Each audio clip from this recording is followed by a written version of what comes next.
जी हाँ बंधुगण, आपने सही पढ़ा है कि रचना कभी भी रचयिता से या रचनाकार से बड़ा नहीं होता।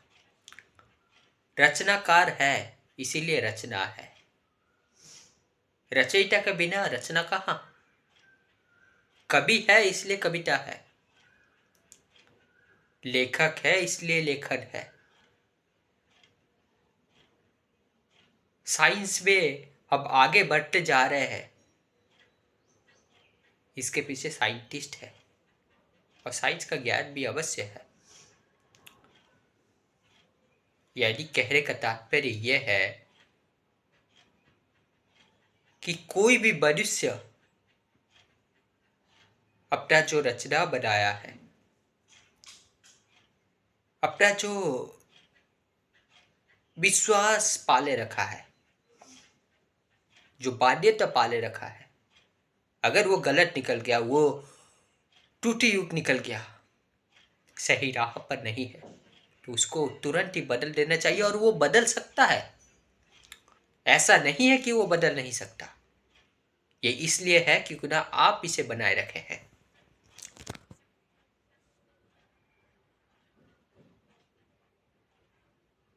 दीवाल आपसे नहीं है, आप दीवाल से जुड़े हुए हैं। संसार आप में नहीं है, आप संसार में है, आप संसार से जुड़े हुए हैं। संसार में रहते हुए भी संसार से आसक्त न होना, यही परिपक्व मनुष्य की गुण होता है। ठीक उसी तरह जिस तरह कमल तो कीचड़ में ही खिलता है, परंतु कीचड़ का गुण उसमें अंश मात्र में भी नहीं होता। कीचड़ से कहीं ज्यादा और कहीं ऊपर, बहुत ऊपर होता है कमल। कुछ संगति में रहते हुए भी क्या वो एक सौभाग्य का प्रतीक होता है। चारों ओर कीचड़, मलिनता, लेकिन उसी मलिनता से ही कमल, पद्म का फूल का जन्म होता है ना। कितना विचित्र चीज ये। और ये संसार भी बहुत सारे ऐसे विचित्र चीजें से भरा हुआ है। और हाँ, हर चीज से कुछ ना कुछ सीखा जा सकता है, भले ही आप ना उससे कोई शिक्षा ले। और एक चीज जान रखिएगा बंधुगण, जानते हैं सबसे बड़ा कक्षा क्या है? सबसे बड़ा कक्षा है ये प्रकृति, ये संसार, ये पृथ्वी। इसमें हर एक चीज कोई ना कोई एक ज्ञान देती है, कोई ना कोई एक शिक्षा देती है। अब जिस तरह का दृष्टिकोण रखते हैं उसी तरह का शिक्षा पाएंगे, जिस नजरिए से देखते हैं उसी तरह का शिक्षा पाएंगे, है ना। और जो भी आविष्कार होता है वो तो इसी प्रकृति को देखकर होता है ना। ग्रेविटेशन का लॉ भी जब सेब पेड़ के नीचे गिरा तभी उसी को देखकर साइंटिस्ट ने ग्रेविटेशन का लॉ निकाला। तो ये एक दूसरा टॉपिक हो जाएगा बंधुगण। जो मैं कहना चाहता था वो ये है कि रचनाकार हमेशा बड़ा था, है और रहेगा। तो इसका मतलब ये भी तो हो जाता है, पृथ्वी का रचनाकार, पृथ्वी का रचयिता पृथ्वी से बड़ा है ना। गुई है, रहस्यमय है, लेकिन सोचनीय अवश्य है ना। तो बंधुगण, हमें हमेशा ये प्रयत्न करना चाहिए कि हम अपने जीवन को सही राह की ओर लेते चले। सरकारी जो मान्यता होता है, यानी ग्रेजुएशन डिग्री, इतना पढ़ाई कर लेना या फिर यहाँ तक सीमित रहना ही पढ़ाई का माप चौप नहीं होता, पढ़ाई का सीमा नहीं होता। ये तो सिर्फ आवश्यकता के लिए होता है कि इतना पढ़ाई कर लो, उसके बाद आकर काम धंधा काम काज में लग जाओ, है ना। और ना ही इसके ऊपर मास्टर्स पीएचडी करना परिपक्व का निशानी है। ज़्यादा पढ़ने से बोर्ड नहीं आ जाता, विजडम नहीं आ जाता। अन्यथा लाइब्रेरी पे रहकर आप पढ़ते रहिए, उससे आपको विविध तरह के इंफॉर्मेशन जानकारियाँ जुटा सकते हैं आप। हाँ, आप क्या क्या पढ़ रहे हो उस पर आप जानकारियाँ जुटा सकते हैं, उसके विषय में और अधिक जान सकते हैं, परंतु इससे विजडम नहीं आ जाता, ऐसे चेतना में वृद्धि नहीं हो जाती, है ना। सांसारिक पढ़ाई इसलिए होती है ताकि हम संसार में मूर्ख ना रहे, संसार की हाल चाल को समझते रहे, कोई हमें मूर्ख ना बना सके और हम सोच समझकर निर्णय ले सके। और इसके साथ साथ तत्व ज्ञान इसलिए होता है कि हम अपने वास्तविक स्वरूप को जान सके। तत्व ज्ञान क्या है या आत्मज्ञान क्या है? क्या ये शरीर हम है? नहीं, एक चोला है, एक आवरण है, मिथ्या आवरण जो मिट्टी में ही मिल जाएगा। ये मिट्टी का ही एक दूसरा रूप है जो एक आकार के रूप में है। सही नहीं कह रहा हूं बंधुगण? पंचो तत्व मिलकर ही तो ये शरीर का निर्माण हुआ है, और आखिरी में इसी शरीर को पंच तत्व में ही मिल रहा है। तो अपने आप को ढूंढ पाना ही आत्मज्ञान होता है ना। अन्यथा आप उस अंधाधुंध दौड़ में बाकियों की तरह दौड़ेंगे, भीड़ की तरह हो जाएंगे। सोचिएगा इस पर, मेरे बात पर गौर अवश्य कीजिएगा। तो बंधुगण, अपने आप को धर्म की ओर ले जाना, सत्य की ओर ले जाना, मेरे लिए यही प्रगति है। भले ही इसमें कितने भी कठिनाई आए, कितने भी दुविधा आए, संघर्ष आए, अड़चने आए, उसको हम पार करते हुए चलेंगे। अगर अगर इसमें दुर्भाग्यवशत हमारा जान भी चले जाए, तब भी मेरे लिए ये संतोष युक्त होगा, जीवन को सार्थक बनाएगा। न कि ये कि मैं गलत राह में रहते हुए आरामदायक जीवन जीऊं। अपने आपके जीवन का रचना आप स्वयं करते हैं। आपके जीवन का भाग्य विधाता आप स्वयं होते हैं, अपने भविष्य स्वयं बनाते जाते हैं। जैसे जैसे समय चलता जाता है वैसे वैसे आपका भविष्य भी आगे बढ़ता जाता है, भविष्य घटता जाता है। जो आज आप करेंगे वही कल आपके सामने प्रकट होगा, और वही आपका भाग्य होगा, वही आपका भविष्य होगा। अगर अगर अगर आज आपका सुधरा नहीं तो कल भविष्य कैसे उज्जवल होगा। अगर आज आप कलंकमयी हैं, आज अगर आप डूबे हुए हैं, वर्तमान भी अंधकारमय है, तो उज्जवल भविष्य की चिंतन छोड़ दीजिए। और एक चीज बंधुगण, यहाँ पर कोई मोटिवेशन की बातें नहीं होता, और ना ही मैं मोटिवेशन देने में विश्वास रखता हूँ। वास्तव में मोटिवेशन का शब्द है ना, ये वेस्टर्न पाश्चात्य जगत से आया है। यह इसका प्रयोग तभी किया जाता था जब नौकरों को अपने काम में लगे रहने के लिए इसका इस्तेमाल किया जाए। यानी मान लीजिए लेबर या फिर नौकर या फिर लो ग्रेडेड मनुष्य जो तुच्छ काम करते हैं, वो उस काम को करते हुए बोर हो गए, उनमें बोरियत पैदा होने लगी। तब वहीं पर उनके सामने आकर 2 3 4 ऐसे वाक्य कह देना जो बहुत ही गाढ़ा शब्द युक्त हो, बहुत ही स्ट्रॉन्ग शब्द हो जिसमें। इससे क्या होता है, उनमें अंदर की आग पैदा होती है और वो फिर से जाकर अपने काम में लगे जाते हैं। इस तरह मालिक उनके द्वारा अपना काम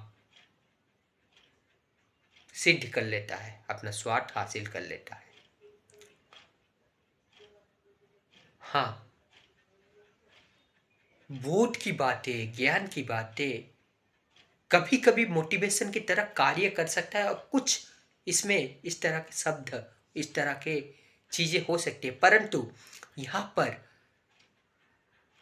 पूर्णतः विषय होता है ज्ञान देना, बोध देना, ना कि मोटिवेशन देना। मोटिवेशन कोई शॉर्ट टर्म पिल है, और शॉर्ट टर्म में नहीं, वेरी वेरी शॉर्ट टर्म पिल।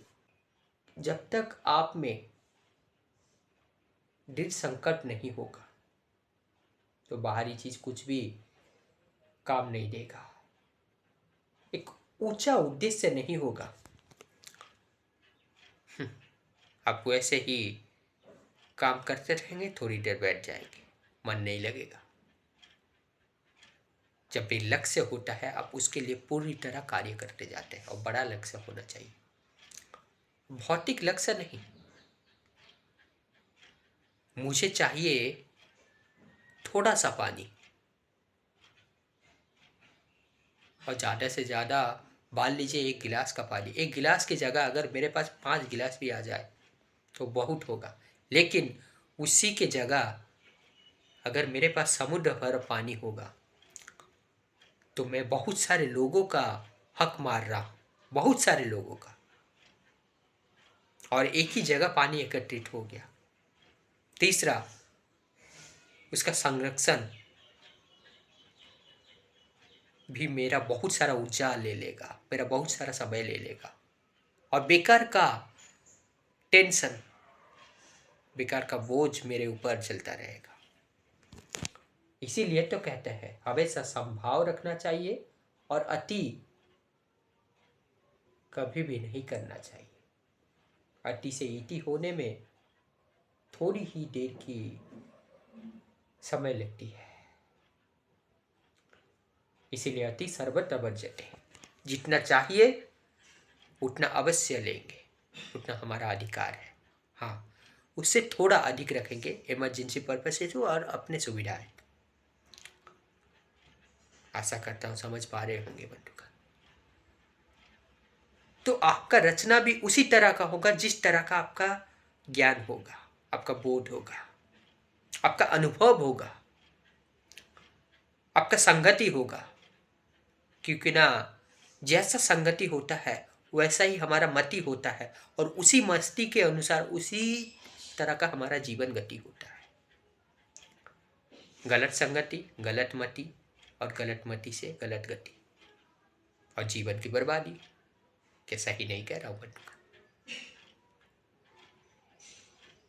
तो इसीलिए सर्वप्रथम कार्य ये होना चाहिए कि मैं शुद्ध ज्ञान लूं, सही जगह से, सही मनुष्य से सही चीजें को धारण करूं, और अगर सही बोध आया, सही ज्ञान आया, तब आप जान पाएंगे क्या करना चाहिए, क्या नहीं करना चाहिए। आप भीड़ की तरह काम नहीं करेंगे, आप भीड़ से अलग हो जाएंगे, भीड़ से अलग खड़े होंगे। भले ही भीड़ के विरुद्ध जाना है, क्योंकि ना आप जानते हैं भीड़ हमेशा सहज राह को अपनाता है। जो सही हो वो अनिवार्य नहीं कि भीड़ उसी में चल रहा है, और अक्सर यही होता है। अब जो भूल मान्यताएं, भूल प्रथाएं, भूल कुरीतियां परंपरा के नाम से आगे बढ़ाए चलते जा रहे थे, जो विश्वास, जो जीवन शैली, ऐसे नाना तरह की चीजें हैं जो भी आपके जीवन से ताल्लुक रखता है, उसको आप तिरस्कार करते जाएंगे, और जो जो सही चीज है उसको अपनाते जाएंगे। क्योंकि ना आप में उतना बोध होगा, उतना ज्ञान होगा कि आप सही से चयन कर सकेंगे, और ये सिर्फ आपके लिए नहीं अपितु आप दूसरों को भी सही राह दिखा पाएंगे, है ना। आप सूरज की तरह हो जाएंगे, जो अंधकार को दूर करता है। अपने जीवन का अंधकार भी दूर करेंगे और दूसरों का भी कर सकते हैं, भले ही वो माने या ना माने। तो जैसा आपका आंतरिक गुण होगा उसी तरह का आप रचना करेंगे। इसीलिए तो आप पाएंगे कि कवि विभिन्न तरह के कवि होते हैं, उनके रचना में अलग अलग तरह का रचना होता है। क्यों? क्योंकि उस कवि का आंतरिक गुण, प्रकृति कुछ अलग तरह का है और इनका कुछ अलग तरह का है। उसी तरह मनुष्य में भी होता है। तो रचना हमसे जुड़ा हुआ है। हम जैसे हैं, हमारा जीवन का रचना वैसा होगा, हमारा जीवन का गति भी वैसा होगा, है ना? कि सही नहीं कह रहा हूं बंधु?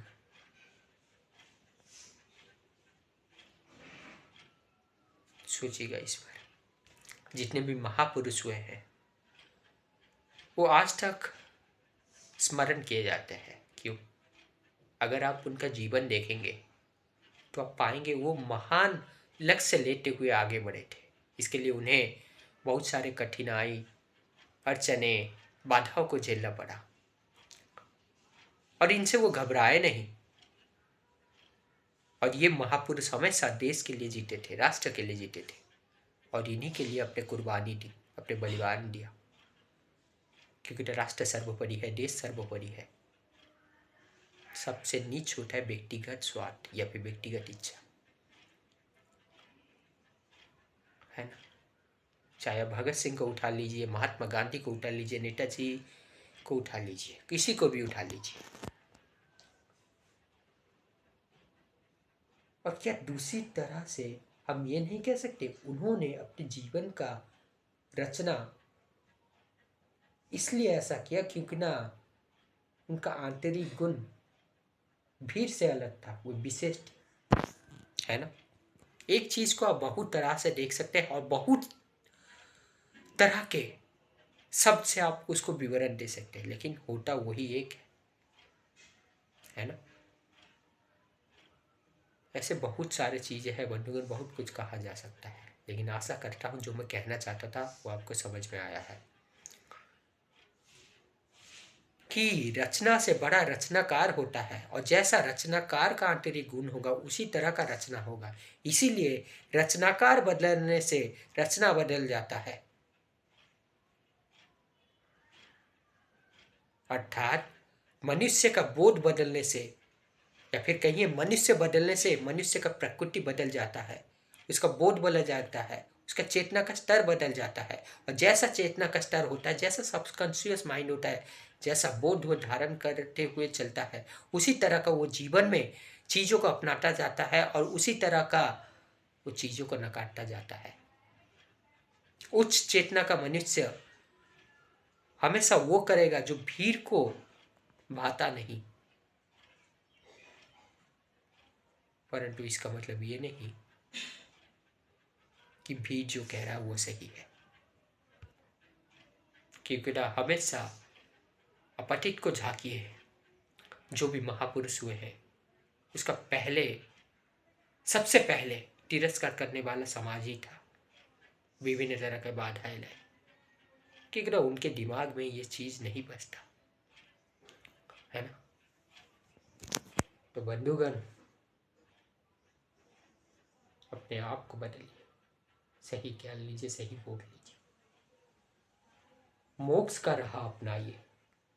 मोक्ष का राह तभी होगा जब आप निष्काम कर्म करते हुए चलेंगे। मोक्ष का राह ये नहीं कि सब कुछ छोड़ दिया और निठल्ला होकर बैठ गए, नहीं। कर्म करते हुए भी कर्म फल से मुक्त रहना, यही निष्काम कर्म होता है। सुख दुख से अलग रहना, यही निष्काम कर्म होता है। हाँ, ये उद्देश्य, ये लक्ष्य रखना चाहिए कि मैं धर्म के राह पर चलो, राष्ट्र के हित में कार्य करूं।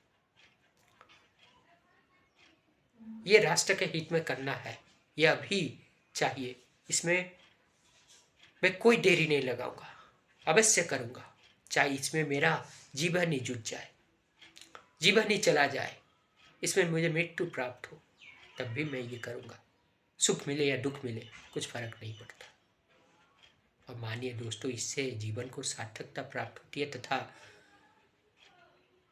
मरने के वक्त जो संतोष मिलता है ना, कहीं पर नहीं मिलता। कुछ चीज़ें होता है जो किसी मॉल में नहीं बिकती, अन्यथा जितने भी रईस इंसान है उसे सर्वप्रथम वो खरीद कर रख देते हैं। जैसे वीरता, साहस, पराक्रम, संतोष, आनंद।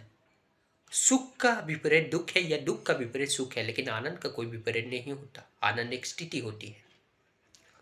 जब आप भौतिक इच्छाओं को पा लेते हैं तब सुख मिलता है, यानी भौतिक कामनाओं का मिलना सुख। और जब भौतिक इच्छाओं, कामना, आराम हमसे दूर होता हुआ चलता जाता है, तब इस शरीर को क्या आराम नहीं मिलता, हम उसे दुख कहते हैं। हमारे मन अनुसार, मन मुताबिक कार्य नहीं होता, हम उसे दुख कहते हैं। और जब हम सुख दुख से मुक्त होते हैं तब हम आनंद की स्थिति में रहते हैं। मोक्ष का पार्थी नहीं, मोक्ष का राही बनिए,